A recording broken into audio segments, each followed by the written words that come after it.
Hey, good morning to everybody. Happy Tuesday. It's Daryl here. It's bright and freaking early. You know it. 3:30 a.m., 3:38 a.m. here in Connecticut on the East Coast. It's been a while since I did a recovery video. I'm going to call it a recovery video. A lot of times, here's a little helpful hint. A lot of times at the beginning, for the title of a video and for the first 30 seconds of a video, I have to be careful what I say. And then after that, I could be a little more free with what I'm saying. So we're going to call it a recovery video. So I was going through the news stories this morning, and I was on TMZ, and I came across a story about Flavor Flav. Right down below, there'll be a video with Flavor Flav from Public Enemy. Yeah, I'm sure you guys are, come on, who doesn't know Flavor Flav? Even the 57-year-old man living in the suburbs of Connecticut knows who Flavor Flav is. So if you don't know who Flavor Flav is, man, you need some help. Okay, so I watched this piece, and I'm going to tell you guys right off the bat, I felt this is we call it you can call it a kinship, a brotherhood, a connection. In NA and AA circles, we call it a fellowship. I felt a connection or a fellowship. I can understand everything that Flavor Flav was saying. When I looked at this video, I am 100% sure that Flavor Flav is drug-free and probably, I'm assuming, alcohol-free. I don't know. But when I watch this video, I'm 100% sure that he is clean and sober today. And he talks about his addiction and how much he spent. He talks about how he spent $2,400 a day, and I added up how much I spent. I have, you try not to do that. It's even in recovery, the money's gone. What's gone is gone. What I've done is done. And, there's nothing I can do about it now except live a good life. And this is probably the first time I ever actually added up, tried to get an approximation of how much money I spent over 20 years of daily drug use. I think we're probably over 30 seconds now. So I was a full-blown crackhead. And I started out dealing and using, and then I moved on to just using, and then I moved on to, I was cross-addicted to crack and heroin and Percocets and alcohol and anything else every single day. Let me say this. At this exact time, over 16 years ago, I've been clean and sober since October 23rd, 2006. At this exact time, I would have been crawling on my hands and knees in the living room looking for crumbs on the floor at 3:30 in the morning, or I'd be trying to dry the sweat off my face, try to stop my jaw, because that's why I have all replaced teeth now, because all my teeth are replaced. They were all broken down to the gums, rotted and broken down to the gums, every single one of them.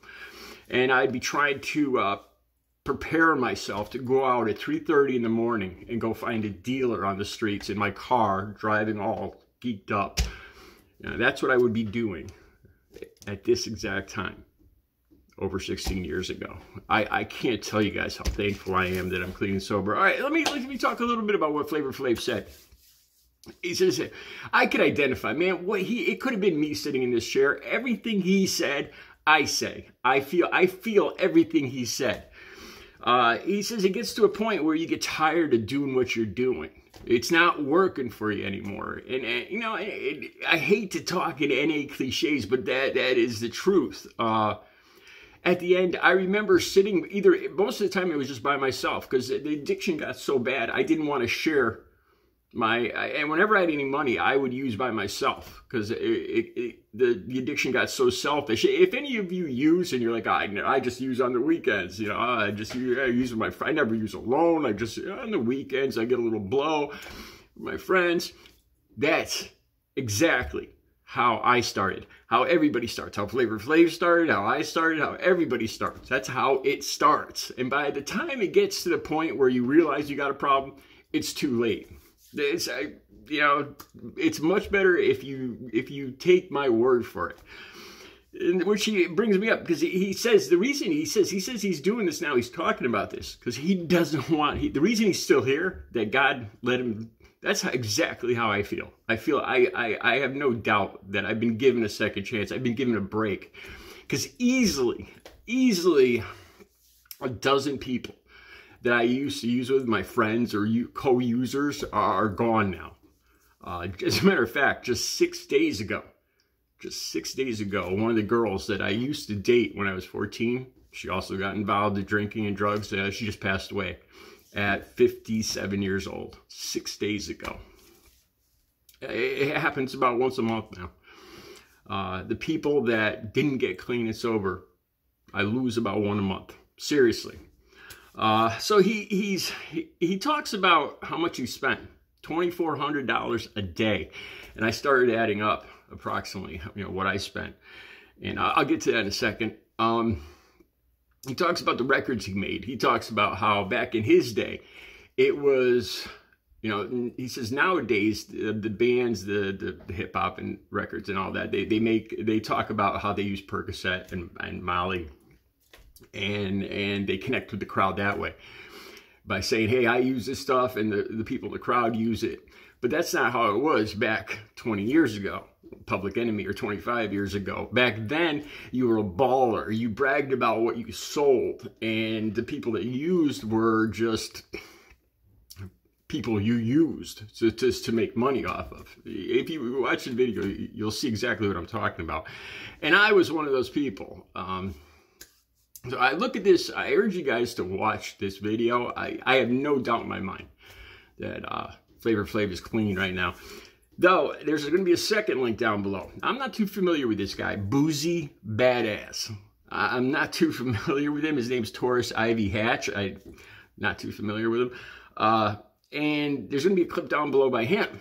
And he's got a very bad piece of advice. A very bad piece of advice. Now, when I look at him, I don't know him well, but it's another TMZ clip. And I have no doubt that Boosie Badazz is not clean. I don't know what he's using, but you can see the difference between Flavor Flav and Boosie.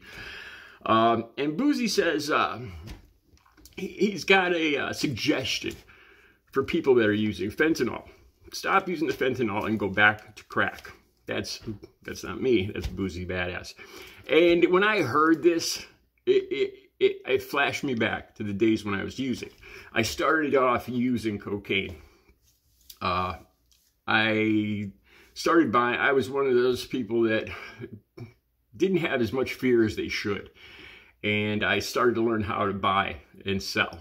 And I live up here in Connecticut. And every Friday I would take a ride down to New York City, right near Yankee Stadium, the Bronx. And I'd go down there every Friday. And I don't know how to explain this. For what costs $90 or $100 up here would cost $30 down there for an hour and a half ride. So I'd bring down a couple $100, and I would be able to triple my money. For every $30 I sold, I'd have $60 worth for myself, just to break even.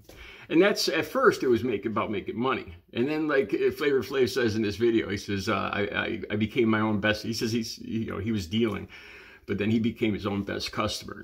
Like I said, every single thing that Flavor Flav says in this video, I could identify is me. Me and him are like brothers, except for I'm about a foot taller and a little lighter shade, but you know what I'm saying.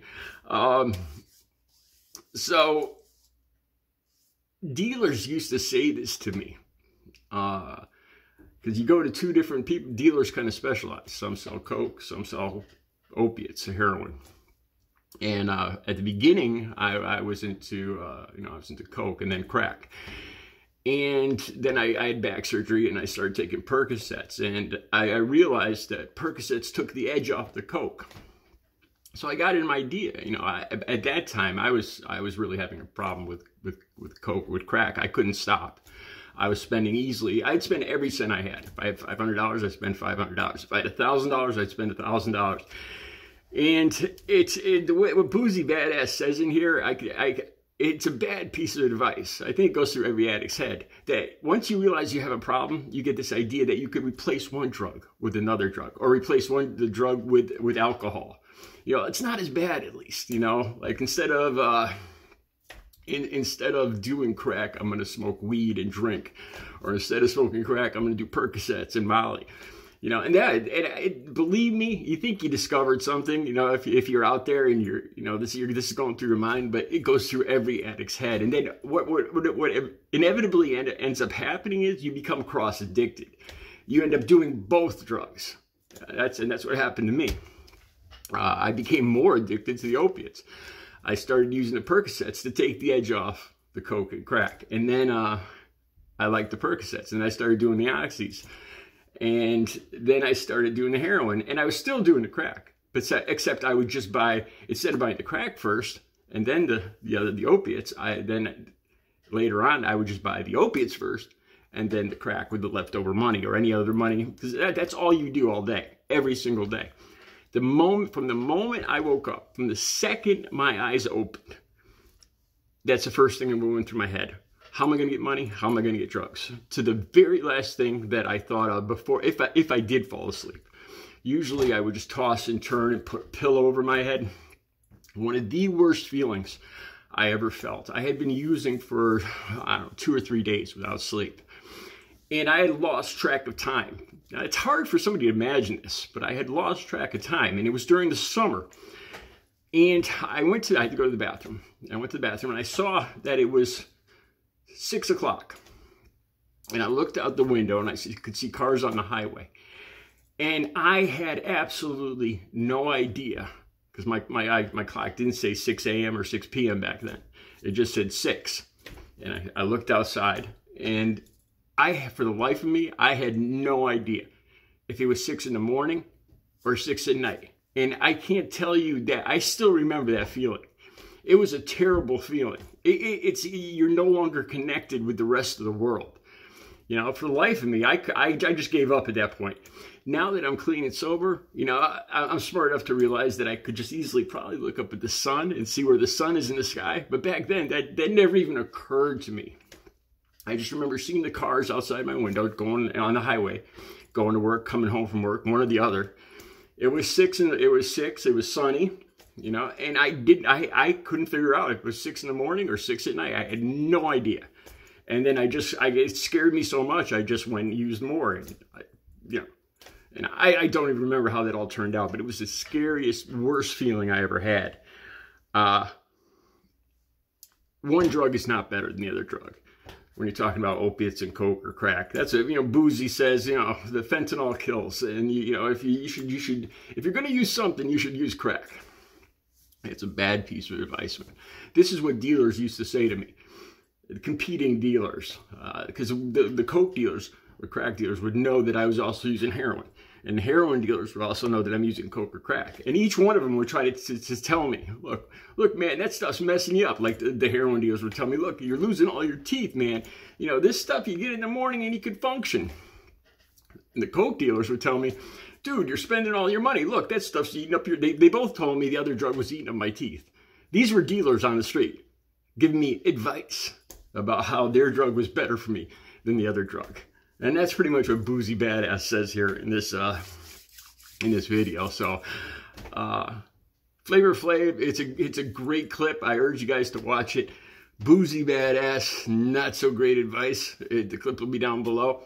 You guys, recovery is possible. Life is good.